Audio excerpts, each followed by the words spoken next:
And as the hijab debate gets bigger day after day after day and spills into week number 4 now, I have with me the Governor of Kerala, Arif, Mohammad. Good evening, Mr. Arif. Can you hear me? Yes, I can hear you. Good evening. The crux of the matter, Mr. Governor, is it essential religious practice? Even the court says it's a constitutional issue that will have to be looked at closely. What do the scriptures say, and what is your take on the matter?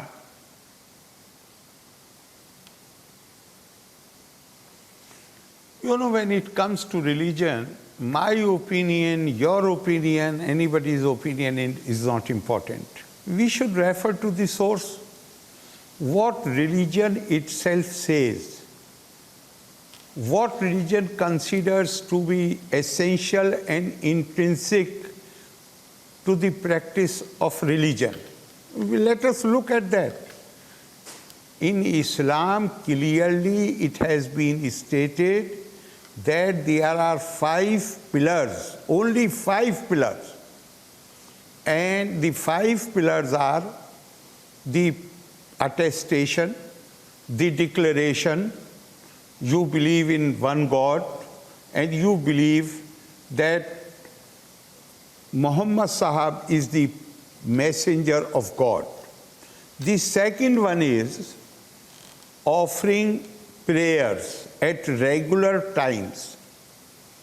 The third one is observing fast for 1 month.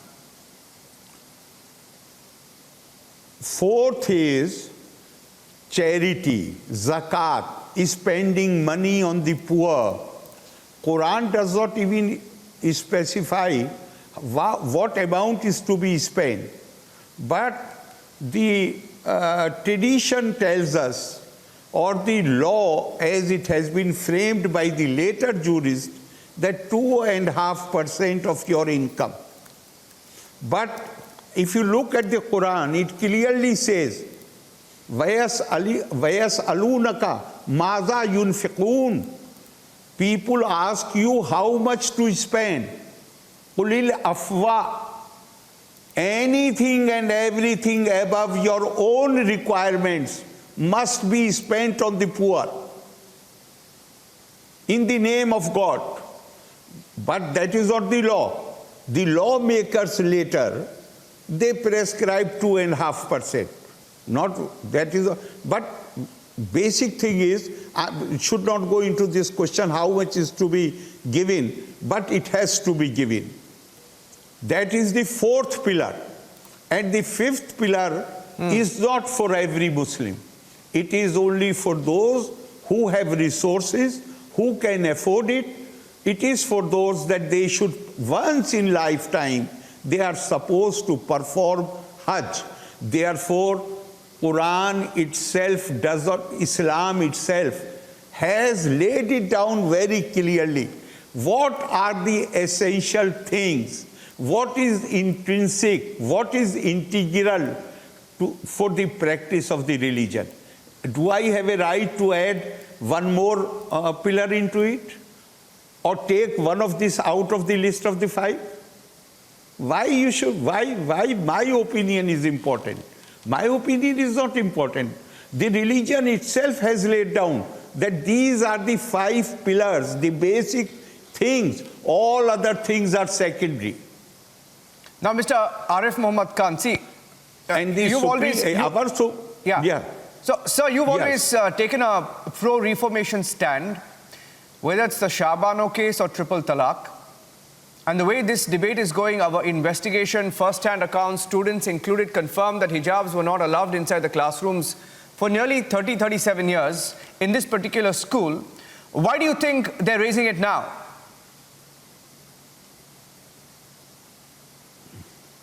You know, my feeling is, these poor girls, those who are studying there, I do not know whether they are fully informed, properly informed, or some people are trying to take advantage of them.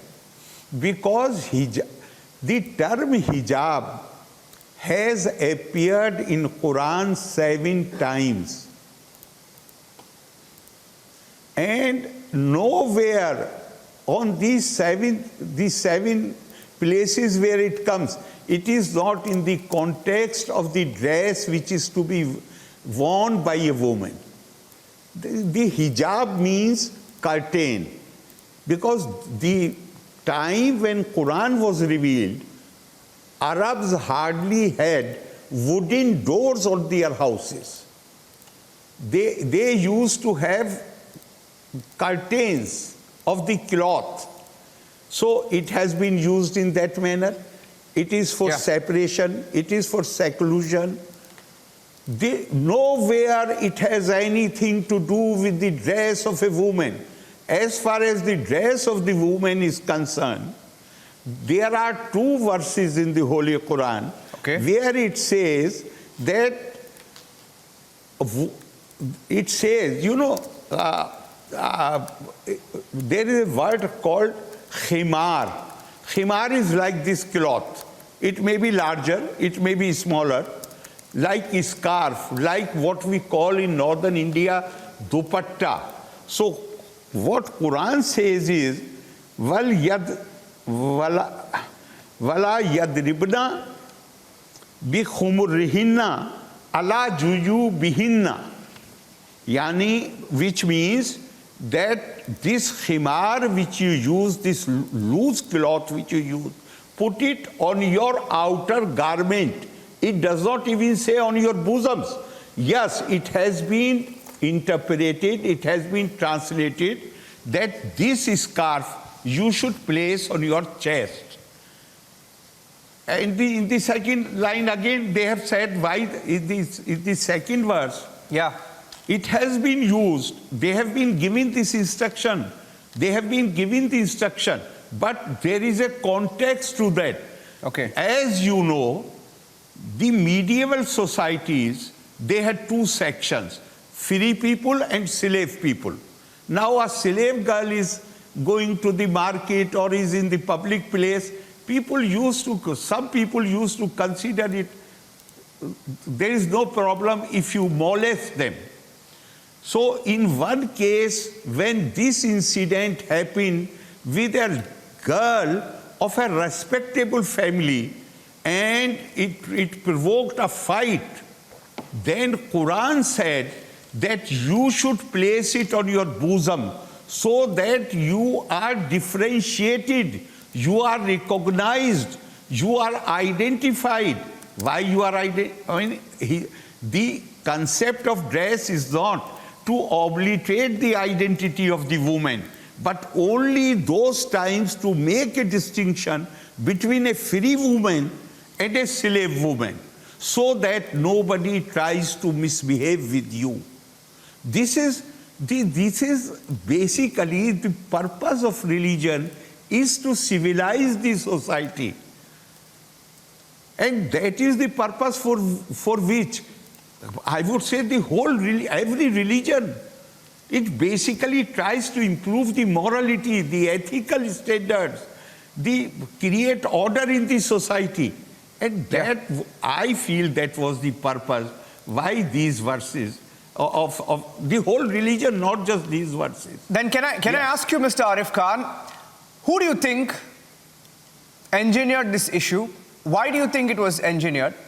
Could it be to make electoral gains? If yes, who gains? You know, if you are talking about the electoral gains, I am not going to discuss that issue, but I will tell you that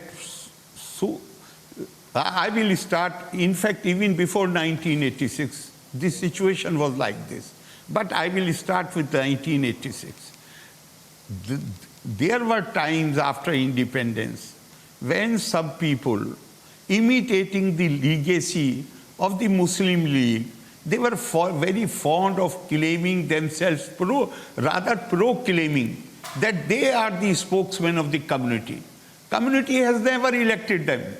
They have not gone through any electoral process, but they will say that we represent. And by using this language, by using all kind of threats, violent language, they forced a government which had majority of more than 400 members in Lok Sabha, they forced them to pass a legislation to reverse the judgment of the Supreme Court. Yeah. These were the people who not only had the power to threaten the government, to force the government, but they also enjoyed many privileges and patronage. Now for them unfortunately, yeah, there was reaction to that, and now we have a government in place which refuses to be blackmailed, which refuses to accept these claims. So they are not bothered about the dress of what some girls want to wear. They want to use every opportunity to unsettle the society, to create disturbance in the society, to create a situation which becomes embarrassing for the government. This is and now after 2017, when Supreme Court gave judgment in the triple divorce case, and at that time the government did not have majority in the Rajya Sabha, but 2 years later, in 2019, the law was passed to ensure that the judgment of the Supreme Court is followed in letter and spirit. It has totally shattered them. That cleric edifice has started crumbling. Now they want to just create some situation where they can regain their lost power, their lost glory. Yeah. I know you don't want to get into political issues, but I'm just quoting some of the headlines globally, right? And you know who these people are who usually write such headlines. There are media houses, Western media houses, so-called, saying hijabs are not allowed in India. No hijabs for now. Indian court tells Muslim students, etc., etc. You see the narrative being built, and there are some also in India, sadly, Mr. Governor, who say and try and make comparisons to the turban that Sikhs wear, to the hijab, to make a defense. Can such a comparison be made?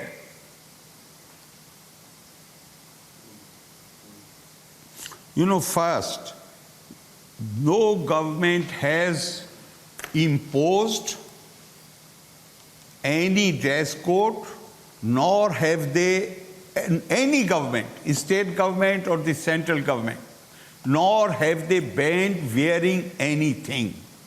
As far as this issue is concerned, it concerns an educational institution.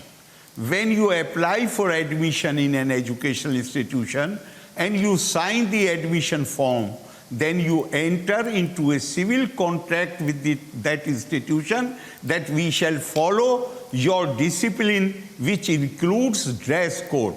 If this dress code has been imposed after these young girls had taken admission there, then I can understand if they protest.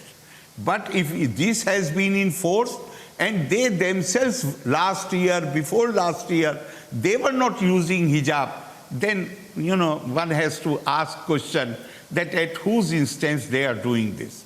Secondly, I ask myself this question, that if you accept their demand, if you accept that hijab is essential and integral to the practice of Islam, now imagine about the Muslim girls. During the period of education, all the time they will be using hijab, and after completing their education, how many people will be ready to offer them job opportunities? Today we are living in a world at times when even our defense forces have opened their gates to the young girls. I feel so proud when I see young girl on a fighter jet. She's flying the fighter jet. We have so many women in security forces. Please have a heart. Think about it. A serving IPS officer, say she joined about say she joined about 5 years back. Now, are you going to, when you accept that hijab is integral and intrinsic and essential for the practice of religion, this IPS officer, will she be able to wear hijab? Will she be able to perform her duties wearing hijab? And she is not going to resign. Now, if she does not wear hijab, she does not resign her job, then all life she will have this guilty feeling in her mind. She will develop this complex that because of my job, because of my children, because of my family, I am not able to practice what is absolutely essential for the practice of Islam. What kind of situation are we going to create?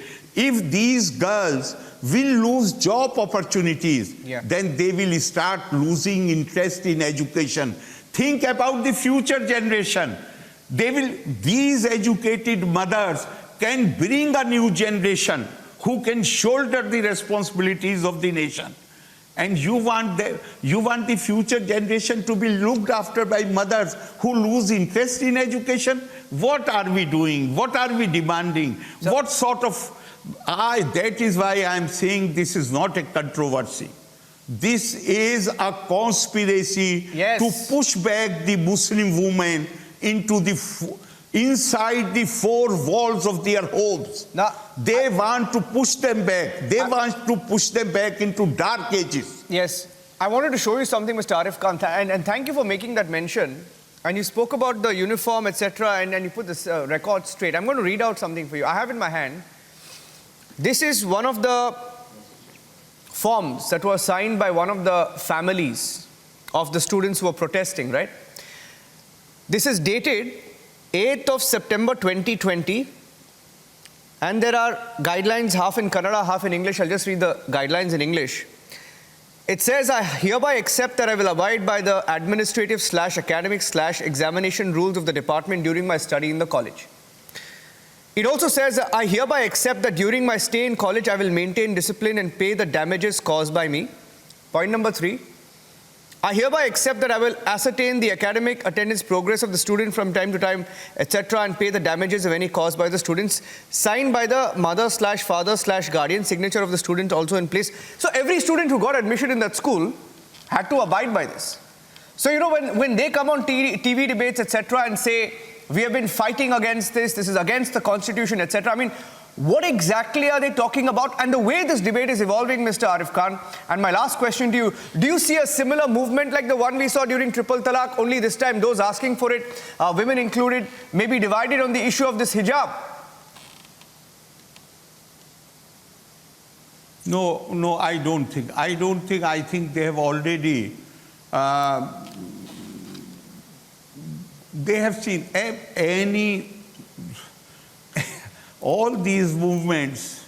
I don't want to use that word, but therefore going to use alternative word. Look at the whole history. Any movement which has been led by cleric establishment or supported by them, whether it was Khilafat movement, whether it was movement for the partition of the country, whether it was Shabano movement, after 30 years people have realized what a blunder they have committed.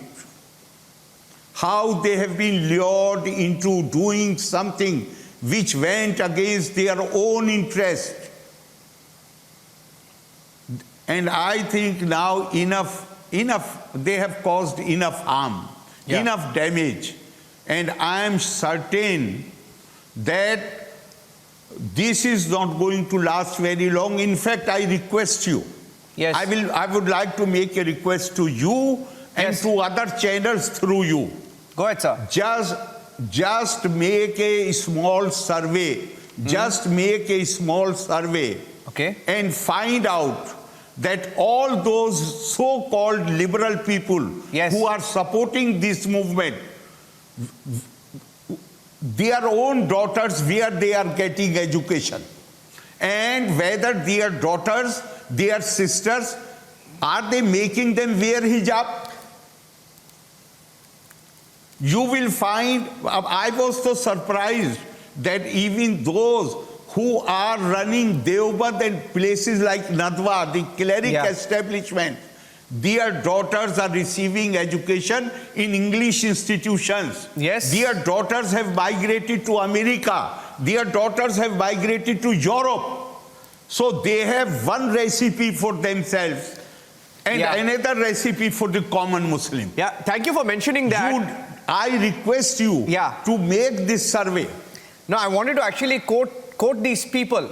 I wanted to quote these people to you, Mr. Arif Khan, because it's a fantastic point you've made. Malala Yousafzai, for example, right? You know what she said back then in a mention? That burqa on hot days is like an oven. And now she says, stop marginalization of Muslim women. Okay, look at, and there are these Latins, what we call Latins journalists, right? Then a journalist had said, if hijab is a good choice, there is a Latins journalist, I won't take names. This journalist has said, if hijab is a good choice, then why don't men wear it? To mock the mock hijab back then, right? Then, now, saying one nation, one dress, welcome to New India, sort of mocking our country now. And there is this other person who back then said, who's critical of the government now, who then said, women in Afghanistan are being forced to wear burqa by the Taliban. Today, he's comparing with Nazis, India, over hijab in school episode, right? And back then, a few months back, the Western media, Mr. Arif Khan, had contrasted this story about one Iranian woman's courageous struggle against being forced to wear the hijab. That was a narrative about one Iranian woman and her struggle because she was fighting the hijab in Iran. Today, as far as India is concerned, look at how convenient the argument is for them. Increasing persecution under the Hindu nationalist government. This is the narrative. And today, I'll tell you, the classic, the best of all examples, and I'll get a last word from you. A class 12 topper in Kashmir has been trolled. Her name is Arusa Parvez. And there are politicians like Mehbooba Mufti who held a news conference this evening. And she said, we will fight tooth and nail for the hijab. Republic asked her, what about Arusa Parvez, who's on the screen? She just laughed and she said, I haven't heard about her.